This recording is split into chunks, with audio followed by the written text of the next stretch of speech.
Now, across Texas, the issue is... I'm Rudy Koski in Austin. I'm Greg Krugen in Houston. And I'm Stephen Dial in Dallas. And this is Texas, the issue is. The regular session began with an understanding that some type of response to the school shooting in Uvalde had to be done. Now, a year after that attack, the session is coming to a close with memorials to the victims. But the heartache remains, along with questions about if what was done during the session is the proper response to Uvalde and the recent attack in Allen. I spoke to former House Democratic Caucus Chairman Chris Turner about where this debate is going. It's hard to believe it's been a year, and it's just an unimaginable tragedy that I think is still so fresh in the hearts and minds of so many Texans, none more so than the families who lost their precious children.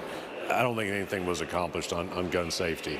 You know, the very modest proposal to raise the age from 18 to 21 to buy a high-powered semi-automatic weapon. That's common sense legislation, which if one thing was accomplished is that it did garner some bipartisan support in the House committee. That is important to acknowledge and appreciate those members who cast that courageous vote.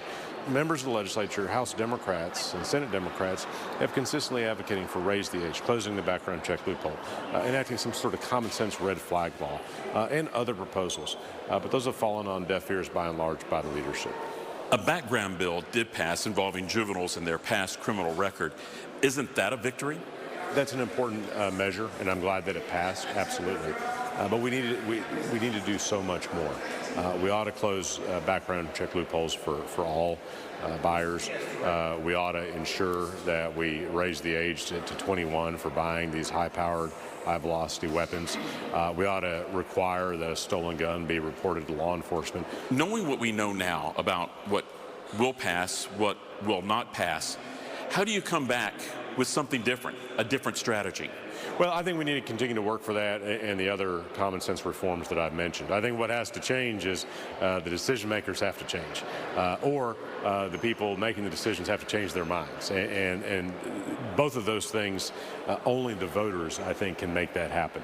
The voters have to send a clear message to their elected representatives of both parties that they want to see action on this. That's not, the status quo is not acceptable, that parents and their children have to live in fear of mass shootings, whether it be at a school or a shopping mall. The bills that did pass requiring more school security, more mental health programs, aren't they enough? They're good. I'm glad that we're doing those things. It's not enough, though. We need to do all of it. Uvalde taught us that there were failures in the mental health care delivery system. There were failures in school security. And there was failure with respect to common sense gun safety measures in place. I think the measures on school security will help on balance. I think more investments in mental health always are helpful. So there's a lot of things we can do in all of those areas, but we can't neglect common sense gun safety measures. The 24 presidential campaign is coming up. Do you fear that it's just going to be too volatile for this discussion, this debate to move forward? No, I think the debate will continue to move forward. I think you see... Really?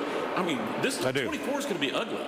Yeah, no, it is, but I think it's going to be I think it'll be a central issue in the presidential campaign. I think it'll be a central issue in national races for the U.S. Senate and Congress around the country, and including in races here in Texas for the legislature.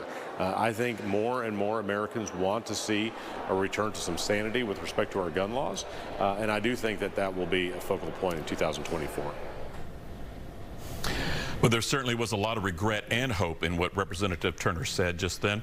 My word for that interview is, and sorry guys, it's another combo for me, circular reasoning. Stephen, what's your word? I'm just stuck on you saying circular reasoning. I guess my word will be concrete. Greg, what's your word? I'll follow the rules, Rudy. My word is deadlock. All right, there's a lot to discuss about where the gun debate goes from here. But what is certain, the Fox Texas Trio will be back to weigh in right after this.